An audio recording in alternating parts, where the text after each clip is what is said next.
Os games e a cultura pop dos anos 80 e 90 pelos olhos de quem viveu a época.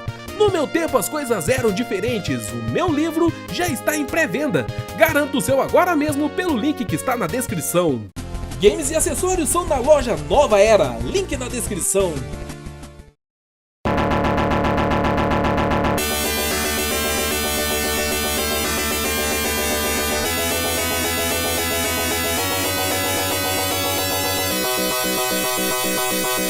O Mega Drive é o console mais popular que a Sega já produziu, e sua importância para a história dos videogames vai muito além dos jogos clássicos, das lembranças e da nostalgia. E você vai ver isto aqui, em A História do Mega Drive. Eu já fiz o vídeo da história do Master System lá no comecinho do canal e agora estou retomando a série para falar dos principais consoles da Sega, então não deixe de assistir ao outro vídeo também. Aproveite e se inscreva no canal para acompanhar os lançamentos e, claro, mete o dedo no botão de like para fortalecer o vídeo e o canal. Como vimos no vídeo anterior, o Master System foi querido e amado no Brasil e na Europa durante as décadas de 1980 e 1990, mas no Japão o console esfriou bem rápido. Em 1985, quando foi lançado, ele ainda tinha vantagem de ser o videogame mais poderoso do mercado, capaz de gráficos e som muito mais avançados do que o do seu principal concorrente, o Famicom da Nintendo. Só que em outubro de 1987, o principal atrativo do Master System foi para o espaço. Chegou no Japão o PC Engine, um pequeno videogame produzido numa parceria entre NEC e Hudson, capaz de rodar jogos com qualidade muito próxima aos dos arcades que faziam sucesso no momento. O Master System estava esmagado entre a imensa popularidade do Famicom e o poder do PC Engine. A Sega sabia que seria apenas uma questão de tempo até todo mundo esquecer que seu console existia, então trataram de preparar um novo videogame. Eles tinham o que era necessário para desenvolver este aparelho porque já trabalhavam com arcades. Sua placa mais recente, a Sega System 16, usava o Motorola 68000, processador de 16 bits capaz de colocar muito mais objetos e animação na tela do que as outras máquinas. A placa contava com vários chips gráficos capazes de gerar uma paleta de 98.304 cores, podendo colocar até 6.144 cores de uma vez na tela, além de outros recursos visuais como girar e rescalonar sprites por hardware, praticamente 190 vezes o poder gráfico do PC Engine. Só que fabricar uma placa com essa tecnologia seria muito caro e ninguém compraria um videogame que custasse cerca de $1000. Então a Sega decidiu manter o Motorola 68000, mas reduzir as capacidades gráficas. Eles deixaram de lado as funções de girar e escalonar sprites por hardware e reduziram a paleta de cores para 512 cores disponíveis, sendo capaz de reproduzir 64 cores simultaneamente. Os chips sonoros também foram nerfados. O novo sistema usa um Yamaha 2012, auxiliados pelo coprocessador Z80. Apesar da saída de som traseira ser mono, o videogame vinha com uma saída de som estéreo dianteira para fones de ouvido. Hoje pode parecer estranho que o som estéreo era somente para fones, mas quase todas as televisões da época eram mono. O coprocessador Z80 também deixava o Mega Drive compatível com os jogos do Master System, mas como o encaixe e a pinagem dos cartuchos era diferente, para ter essa retrocompatibilidade precisaria de um adaptador, o Power Base, que foi lançado mais tarde. Apesar das diferenças entre a placa de arcade e o sistema caseiro, o projeto estava bem mais poderoso do que o PC Engine. Sua maior vantagem era o limite de 64 sprites simultâneos na tela e a versatilidade em trabalhar com eles. Isso garantia muito mais ação nos jogos e facilitava o uso de efeitos como o Parallax, onde objetos do cenário se movem em velocidade diferente para dar sensação de profundidade. O nome do videogame a princípio seria Mark V, dando continuidade à série que a Sega já estava desenvolvendo, mas no final decidiram mudar o nome para Mega Drive, um nome mais pomposo para mostrar superioridade, e cravaram os 16 bits na carcaça do videogame para os consumidores saberem que a Sega não estava de brincadeira. Ele foi lançado no Japão em outubro de 1988 com apenas 4 jogos. Osamatsu-kun Hachamecha Gekijou, um plataforma inspirado em um anime, Super Thunder Blade, um jogo de tiro com helicóptero, Space Harrier 2, continuação do jogo de arcade 3D de Yu Suzuki, e o mais surpreendente, Altered Beast, o jogo que estava fazendo um enorme sucesso nos fliperamas, com ótimas animações, som, dezenas de inimigos na tela e um personagem que podia se transformar em feras. A tela de transformação do lobo se tornou o símbolo do Mega Drive nos seus primeiros anos de vida, pois mostrava uma explosão de cores e definição que não tinha em nenhum outro aparelho da época. Altered Beast foi a referência para mostrar a precisão da conversão de jogos do arcade para o Mega Drive. Era como jogar fliperama em casa, sem precisar se preocupar com filas ou fichas. Só que a propagada perfeita conversão não era tão perfeita assim. Afinal, o Mega Drive é uma versão barateada da placa de arcade da Sega. Tem alta facilidade de conversão, mas os resultados são inferiores.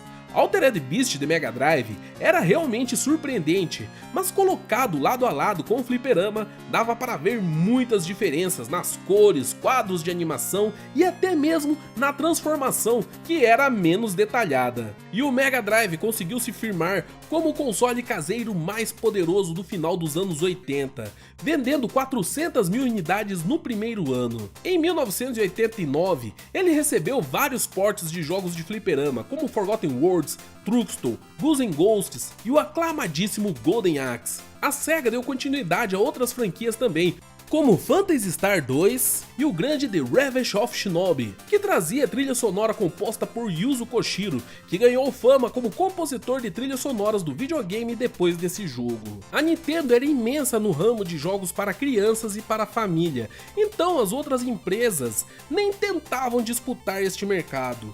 A Sega investiu em jogos mais maduros, com temas apocalípticos, futuristas, focando na ação, heroínas de pouca roupa e até mesmo alguns jogos mais violentos, como Hokuto no Ken, onde o protagonista estourava a cabeça dos inimigos fazendo sangue voar pra tudo que é lado. Outro título pesado foi Kujaku-o 2, conhecido no ocidente como Mystic Defender. Inspirado no mangá cheio de violência, nudismo e bizarrices, Kujaku-o 2 trazia inimigos feitos de carne disforme e até uma garota completamente nua. A mesma garota aparecia como veio ao mundo na contracapa do jogo. Era claro que o público que o Mega Drive tentava atingir eram os jovens e adultos, principalmente os otakus, fãs de mangás e tecnologia. Mas isso era no Japão. Para o aparelho ser lançado nos outros países, a Sega precisava de outras estratégias. Ainda em 1989, o Mega Drive foi lançado nos Estados Unidos, sofrendo várias mudanças. Como vimos em A História do Master System, a Sega tinha parceria com produtoras de brinquedo para lançar o Master no ocidente, o que foi um péssimo negócio, já que essas empresas não entendiam de videogame. Para o Mega, a Sega tentou uma parceria com a Atari, só que a empresa americana de videogames não acreditou no potencial do console e recusou a oferta. Por isso, a produtora decidiu fundar a Sega da América, para eles mesmos tratarem dessa distribuição e a negociação de parcerias. Eles conseguiram um acordo com a Disney para a produção de um jogo com o Mickey Mouse e outro com o Pato Donald. Apesar de já terem jogos da Disney em outros consoles, eles nem de longe tinham o nível de animação e detalhes que Castle of Illusion e Quackshot tinham. Outra boa parceria foi com o popstar Michael Jackson, que estava lançando o filme musical Moonwalker. Michael se mostrou um grande fã da Sega, disse que tinha vários arcades da produtora em sua mansão e ficou super entusiasmado em participar da produção de um jogo para os fliperamas e para um novo videogame. Ele inclusive acompanhou de perto esta produção para garantir que a movimentação e a animação das danças de Moonwalker ficassem o mais realista possível. Uma curiosidade à parte é que Michael recebeu diretamente da Sega o primeiro Mega Drive produzido nos Estados Unidos. Aliás, o nome do console teve que ser alterado, pois nos Estados Unidos já existia a Mega Drive Systems, que produzia hard disks e outros componentes eletrônicos. Por isso, o Mega foi chamado de Genesis nesse país, para simbolizar um novo começo para a Sega. Michael Katz foi escalado diretamente da Atari para ser o presidente da Sega da América. A primeira decisão foi colocar Altered Beast para ser vendido junto com o Genesis e estampar o lobo na caixa do videogame. Alguns jogos que vinham do Japão foram brutalmente alterados no nome, nas artes e até mesmo no conteúdo para se encaixar com os gostos e com os costumes americanos. O violentíssimo Hokuto no Ken, por exemplo, virou Last Battle, alterando completamente a história, os nomes dos personagens e eliminando a violência. Kert sabia que ia ter muito trabalho para emplacar o Genesis nos Estados Unidos, pois esse território era dominado pela Nintendo, que exercia uma concorrência draconiana. É bem conhecido o fato de que a Nintendo tinha um contrato de exclusividade com as produtoras. Se alguma delas lançassem um jogo para outro console, não poderiam mais lançar para o Nintendo Entertainment System, a versão americana do Famicom. Isso seria um grande prejuízo para as produtoras, pois a Nintendo dominava mais de 80% do mercado de games da época. Mesmo assim, algumas produtoras davam um jeitinho de colocar seus jogos em outras plataformas, como a Capcom, que lançou Ghouls 'n Ghosts e Strider, tanto para o Mega Drive quanto para o Master System. Bom, na verdade quem produziu essas conversões foi a Sega, mas os jogos eram da Capcom e foi esse o jeito que eles deram de colocar suas marcas em outros consoles sem quebrar o contrato de exclusividade com a Nintendo. A Sega tinha que produzir a maioria dos seus títulos, ou comprar jogos de produtoras menores como a Toaplan e Sunsoft. Se for ver as condições que eles estavam, até que conseguiram lançar muita coisa. Como suas franquias ainda não eram muito conhecidas, eles fecharam um acordo com alguns esportistas famosos para assinar os jogos da produtora. Assim vieram Tommy Lasorda do beisebol, Joe Montana do futebol americano e Ayrton Senna da Fórmula 1. Numa colaboração histórica, tanto para os esportes quanto para os jogos de corrida. Isso sem falar naquele orgulho nacional de ver um brasileiro estampando um jogo que seria lançado em todo o mundo. Só que o contrato de exclusividade era só um dos problemas que a Sega enfrentava com a Nintendo. O outro problema, talvez até mais grave, é que a Nintendo não permitia que as lojas vendessem outros videogames que não fossem deles. Isso foi contado no livro A Guerra dos Consoles, de Blake J. Harris, e é uma acusação bem séria, pois essas práticas de concorrência desleal são proibidas pelas leis americanas. Mas a Nintendo burlava a lei, espalhando rumores de que um lojista que vendia consoles de outras marcas poderia ter um atraso nas entregas dos produtos da Nintendo, algum produto que foi esquecido de ser faturado ou coisas do tipo, manja. E como os produtos da Nintendo vendiam como água, ficar sem eles com certeza acarretaria um grande prejuízo para as lojas. Por isso, redes grandes como Toys R Us e Walmart não vendiam os consoles da Sega nem de outras marcas que tentavam conseguir um espaço no mercado. O Genesis era vendido apenas em lojas menores e em promoções que a própria Sega fazia. Mas nem por isso eles desistiram de entrar no mercado e combateram deslealdade com deslealdade. Foi assim que surgiu a antológica campanha Genesis Does What Nintendo Don't, que mostrava o portfólio de celebridades nos jogos da Sega e todo o seu poderio gráfico, junto com a frase que ridicularizava a concorrente. A princípio, a Sega do Japão não concordou com esta campanha, pois atacar o concorrente desta forma é muita baixaria mesmo. Mas eles foram convencidos pelos americanos de que era assim que as coisas no ocidente funcionavam. Só que nem as celebridades, nem a Disney, nem o Nintendonte foram o suficiente para emplacar o Genesis nos Estados Unidos. Então Michael Kertz foi demitido e em seu lugar entrou Tom Kalinske, o antigo conhecido de Hayao Nakayama, presidente da Sega do Japão. Mais do que isso, Kalinske trabalhou na Mattel e foi o responsável por ressuscitar a Barbie e Hot Wheels que estavam em baixa nos anos 70, além de ajudar no marketing que transformou o He-Man em um dos brinquedos mais vendidos dos anos 80. O miserável era um gênio do marketing, e se ele não conseguisse alavancar o Mega Drive, ninguém mais conseguiria. Tom Kalinske teve bastante trabalho para acertar o time que tocaria a Sega da América, e reestruturou completamente a campanha de marketing do Mega Drive, ainda agressiva, mas deixando mais claro as vantagens do console. Eles também exploraram a questão do nacionalismo,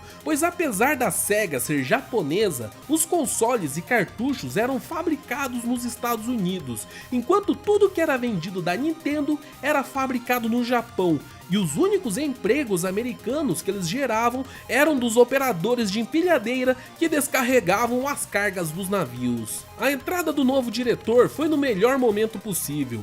A Nintendo tinha lançado no Japão o Super Famicom, o seu console de 16 bits que tinha uma capacidade de cores muito maior do que a do Mega Drive. Era uma paleta de 32.768 contra 512, além de ter o chip sonoro da Sony capaz de sons mais definidos e o Mode 7, função em hardware para escalonamento e rotação de sprites que tinha no Sega System 16, mas não entrou no Mega Drive por cortes de custo. Demorou 2 anos para a Nintendo lançar sua resposta ao Mega Drive, e eles conseguiram entregar uma máquina poderosa e melhor em quase tudo o que o da concorrente. Só perdia em velocidade de processamento, e por isso os jogos do Mega Drive passavam a impressão de ser mais rápido. No Japão, o Super Famicom foi sucesso de venda imediato, mas demoraria mais um ano para ele ser lançado nos Estados Unidos. E enquanto isso, a Sega teve a oportunidade de fazer o pessoal do Ocidente perder o interesse na Nintendo e seguir o Genesis. Para isso, eles precisavam de um novo mascote. A Sega do Japão reuniu seus melhores designers para criar um super mascote para brigar com o Mario nos Estados Unidos. Eles fariam um jogo e Tom Kalinske, com sua super habilidade de marketing, iria se encarregar em deixar o personagem tão popular quanto a Barbie e o He-Man. Só que, quando o herói foi mostrado para a Sega da América, o pessoal não se animou nem um pouco com o que viu. Ele era um ouriço com presas, líder de uma banda de rock e namorava com uma humana loira chamada de Madonna. A Sega da América não gostou do personagem e sugeriram alterações para deixá-lo mais ao gosto dos jovens americanos. Sem presas, sem banda, sem loira, só um ouriço maneiro pra caramba que todo garoto gostaria de ter como amigo. Os japoneses se sentiram ultrajados pela desfeita e só depois de muito bate-boca resolveram aceitar as alterações. Assim nasceu Sonic, o ouriço azul mais rápido do mundo, e junto com ele começaram os desentendimentos entre a Sega da América e do Japão. Outro arranca-rabo rolou quando Tom Kalinske quis reduzir o preço do Mega Drive e incluir Sonic na caixa do aparelho. Altered Beast já era um jogo antiquado em 1991, fora que o nome do jogo e a imagem de uma besta em meio a chamas parecia mais uma visão do inferno, o que afastava as famílias religiosas. O Japão achava loucura colocar Sonic, a maior esperança de venda da produtora, junto com o console, mas a combinação seria um atrativo enorme para os consumidores migrarem da Nintendo para o Genesis, então assim foi feito. O Sonic foi o grande trunfo para a virada do Mega Drive.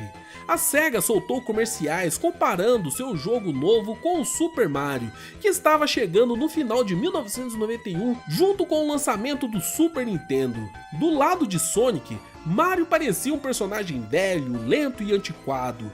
Por mais que o jogo fosse bom, ele era o mesmo Mario que todo mundo já conhecia dos jogos do Nintendinho. Sonic trazia todo o dinamismo dos anos 90 em um jogo rápido como nunca foi visto. A popularidade do personagem explodiu e a procura pelo Genesis também.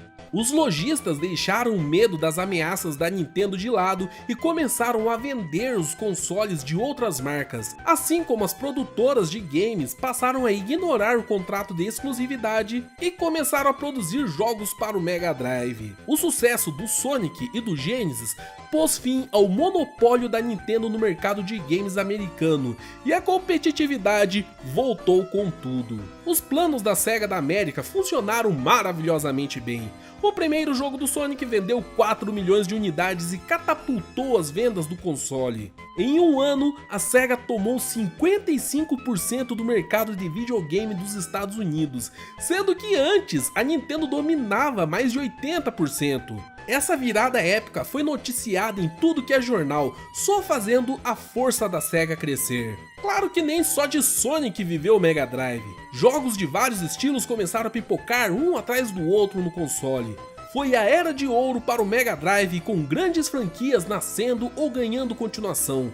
Jogos de RPG e de estratégia foram lançados, assim como alguns jogos de aventura que levavam mais tempo para serem concluídos, mas o foco do console continuou sendo experiências no estilo arcade, jogos de ação curtos com dificuldade alta em que os jogadores voltavam ao início se perdessem todas as vidas e continues. Nesse estilo vale destacar a franquia Streets of Rage.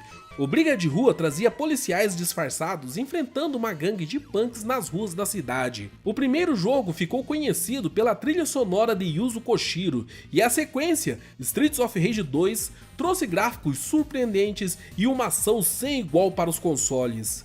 Na minha opinião, e na de muita gente, esse é o melhor briga de rua para uma plataforma caseira da geração. Como a SEGA tinha uma base de operação nos Estados Unidos, ficou mais fácil para negociar parcerias com os estúdios americanos, que antes só produziam jogos para o PC. O processador do Mega Drive, o Motorola 68000, era usado em vários microcomputadores da época, então era tranquilo para esses produtores migrarem para a plataforma, já que a forma de programar jogos para a Mega era muito parecida com o PC. A maior parceria que a SEGA conseguiu foi com a Electronic Arts, hoje conhecida apenas como EA. Sim, aquela! Mas essa parceria começou com uma pilantragem das brabas. Resumindo a história, a Electronic Arts conseguiu quebrar o código do Mega Drive através de engenharia reversa, começou a publicar os seus jogos sem pagar licença para a SEGA e ainda ameaçou espalhar os códigos para os outros estúdios fazerem a mesma coisa caso a SEGA tentasse processá-los. Depois de muita briga, a Electronic Arts aceitou pagar uma porcentagem bastante reduzida dos direitos para lançar os jogos oficialmente para o Mega Drive, mas eles produziriam seus próprios cartuchos. É por isso que os cartuchos dos jogos da Electronic Arts têm um formato diferente dos outros jogos de Mega. A SEGA da América criou um departamento para desenvolver seus próprios jogos, ou encomendar jogos de estúdios menores, sempre seguindo os gostos e a cultura ocidental. O primeiro foi Dick Tracy, de 1990, e entre os grandes jogos que saíram deste estúdio, tivemos Toy Jam Year, Spider-Man vs Kingpin, Shao Kahn e Kid Camaleão. O jogo mais avançado e surpreendente dessa fornada foi Echo the Dolphin, cuja produção foi liderada por Ed Annunziata, um desenvolvedor conhecido por pensar fora da caixa e trazer experiências únicas para os games. Echo é um jogo onde controlamos um golfinho que precisa encontrar os outros animais marinhos que foram levados por uma tromba d'água. A história complexa e gameplay sem igual chamou a atenção até mesmo da mídia que não era especializada em videogames. Mas vamos dar um tempinho aqui nos Estados Unidos para falar como que estava a SEGA no Brasil. A Tectoy continuou com sua parceria com a produtora e lançou o Mega Drive em 1990, ainda com o cartucho de Altered Beast na caixa. O Mega Drive custava mais caro que o Master System, e por isso o 8-bits continuou liderando as vendas por um bom tempo no Brasil. Mas a Tectoy fez um ótimo trabalho lançando quase todos os jogos do Mega Drive que saíam nos Estados Unidos, com encarte e manual traduzido. Eles tomaram a liberdade de lançar a edição que incluía o Sonic como Mega Drive 2. Isso gerou algumas confusões mais tarde quando foi lançado no exterior o verdadeiro Mega Drive 2, que era menor, sem retrocompatibilidade com o Master System e algumas outras funções para deixá-lo mais barato. No Brasil, esse ficou conhecido como Mega Drive 3. Foi essa edição do Mega Drive 2 que eu ganhei quando era mais novo e lembro da alegria que foi fechar Sonic pela primeira vez. Essa história e muitas outras eu conto com detalhes no meu livro. No meu tempo as coisas eram diferentes. Se você não comprou ainda, garanta o seu agora mesmo pelo link que está na descrição. Jabá feito, vamos voltar para o Japão. Enquanto a SEGA da América lutava lutava contra o monopólio da Nintendo, a Sega do Japão produzia novos hardwares. Em 1990, eles lançaram o Game Gear, um videogame portátil com um hardware muito parecido com o Master System, só que com mais cores e resolução. Ele foi lançado como um concorrente do Game Boy da Nintendo, que estava vendendo que nem água graças ao boom do Tetris. Game Gear tinha a vantagem de ter tela colorida e iluminada, além de jogos com gráficos muito melhores. Porém, o console era muito grande para caber em bolso, além de ser um monstro devorador de pilhas. 6 pilhas AA duravam menos de 2 horas de jogo. A maioria das pessoas que usavam ele ou compravam uma bateria recarregável extra ou só usavam em casa com o portátil ligado na tomada. Em 1988, a NEC lançou uma expansão para o PC Engine, um drive de CD-ROM que permitia rodar jogos nos discos que continham muito mais capacidade que o cartucho. Assim, eles conseguiam músicas de qualidade perfeita, além de mais espaço para investir em cutscenes e gráficos para os jogos. A Sega não queria ficar atrás da NEC de jeito nenhum e lançou em 1990 no Japão o Mega Drive CD, uma expansão parecida com a que o PC Engine recebeu. O periférico precisava de mais processamento para rodar, então um novo processador foi feito para ele. Aproveitaram para expandir o limite de cores e também adicionar os efeitos de rotação e escalonamento de sprites que existiam no Sega System 16, mas foi cortado do Mega Drive. Porém, essas melhorias apareciam apenas nos jogos de Sega CD. Cartuchos de Mega Drive não aproveitariam o hardware mais robusto. Saía caro comprar um Mega Drive mais a expansão de CD, mas essa era uma tecnologia nova que estava encantando os aficionados por novidades. A Sega usou seu add-on para trazer várias visual novels, jogos focados em histórias que pareciam animes interativos. Saíram para eles alguns jogos de tiro, RPGs e coletâneas de jogos que foram lançados em cartucho do Mega Drive. E claro, o Sonic CD, o jogo que trazia o ouriço com quase tudo o que o Mega CD podia oferecer, inclusive a abertura animada e uma trilha sonora riquíssima. Mesmo com tantas qualidades, a plataforma continuou tomando o ferro da concorrência. Enquanto nos Estados Unidos o Genesis conseguiu passar a popularidade da Nintendo, no Japão, o Super Famicom atropelou o Mega Drive desde o seu lançamento. Na realidade, o Mega Drive não conseguiu nem passar as vendas do PC Engine, ou seja, o console da Sega ficou em terceiro lugar nesse território durante a quarta geração. Algumas pessoas que estudam a história do videogame dizem que a Sega do Japão ficou com dor de cotovelo com o sucesso que a Sega da América estava fazendo e por isso criou vários atritos nas negociações. Uma treta feia foi com os desenvolvedores do Sonic.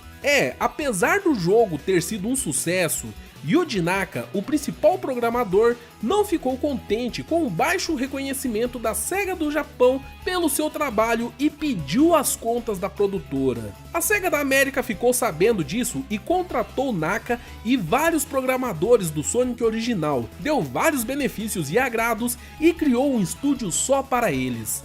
Assim nasceu o Sonic Team. E foi nos Estados Unidos que esse time preparou a bombástica sequência do jogo, Sonic 2. Esse jogo corrigiu vários problemas do primeiro, era ainda mais bonito, com mais fases e trouxe Tails, um novo personagem jogável. Para o lançamento, a Sega preparou algo inédito. Antes, quando um jogo era lançado, ele ia chegando aos poucos nas lojas sem uma data específica. Sonic 2 foi diferente. Ele foi o primeiro jogo a ter um lançamento mundial em uma data previamente agendada. A ideia era deixar os jogadores ansiosos pelo lançamento e criar um grande evento no mundo inteiro para receber o jogo. Nos Estados Unidos, o lançamento foi um sucesso, apesar do Japão ter queimado a largada e lançado o jogo alguns dias antes. Com a plataforma da Nintendo enfraquecida no ocidente, o Mega Drive era o console do momento, e a Sega estava mais popular do que nunca. Ele recebeu uma boa coleção de jogos de diversas produtoras.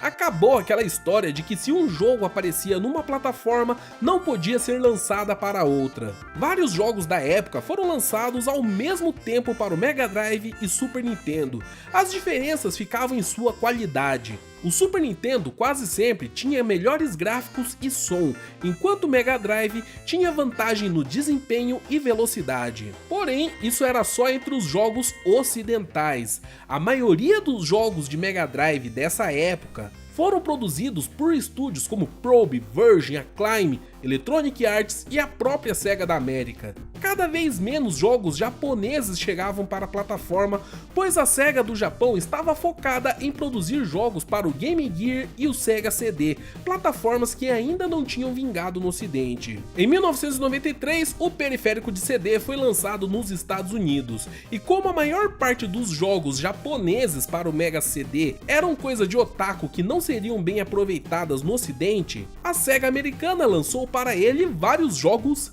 filmes. Jogos em que as imagens eram gravações de cenas com atores reais de pouca interação com os jogadores. No começo, a aparente alta qualidade visual chamou a atenção dos jogadores, porém esses jogos eram pouco interativos e cansavam rápido. Os compradores começaram a reclamar do engodo e as vendas do Sega CD esfriaram. Mas um desses jogos se destacaram, e pelos motivos errados. Night Trap, da Digital Pictures. No jogo, tudo que controlamos são câmeras de segurança que vigiam um grupo de garotas que estão sendo atacadas por vampiros.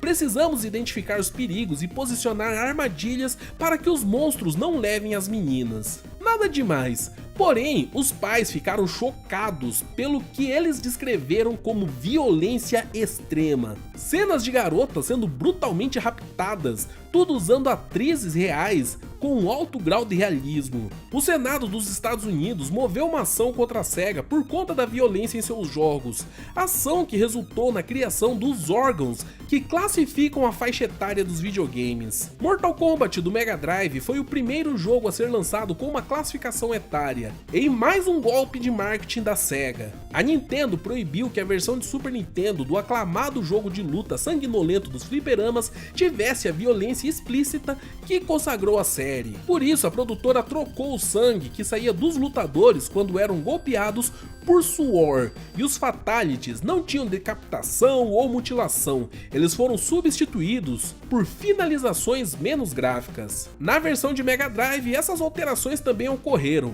porém, um código secreto ABACABB podia ser digitado quando ligasse o videogame com cartucho para liberar toda a brutalidade da versão de arcade. Por conta disso, a versão de Mega Drive foi mais vendida do que a de Super Nintendo. Afinal de contas, a molecada queria era ver sangue mesmo. Mortal Kombat teve outro marco histórico. Pela primeira vez, o mesmo jogo foi lançado no mesmo dia para duas plataformas diferentes. Ambas as versões de Super Nintendo e Mega Drive foram lançadas simultaneamente. Seria um teste de popularidade para os consoles, onde o vencedor era o que vendesse mais. E graças ao sangue, o Mega Drive ganhou a disputa de lavada. Para o Mortal Kombat 2, a Nintendo não cometeu o mesmo erro e liberou a violência para a sua versão também. Até o final de 1993, parecia que a Sega tinha se firmado de vez no mercado de consoles. Foram anos de luta até conseguir finalmente chegar ao topo das preferências, mas quando se tornaram a plataforma número 1, não souberam manter a posição, e a partir de 1994 as coisas começaram a desandar. Para começar, apareceram os novos concorrentes, o 3DO da 3DO Company, uma união de várias empresas, incluindo a Electronic Arts, e o Jaguar da Atari, um com 32 bits e outro com 64 bits, ostentando os números de sua capacidade porque números chamam a atenção.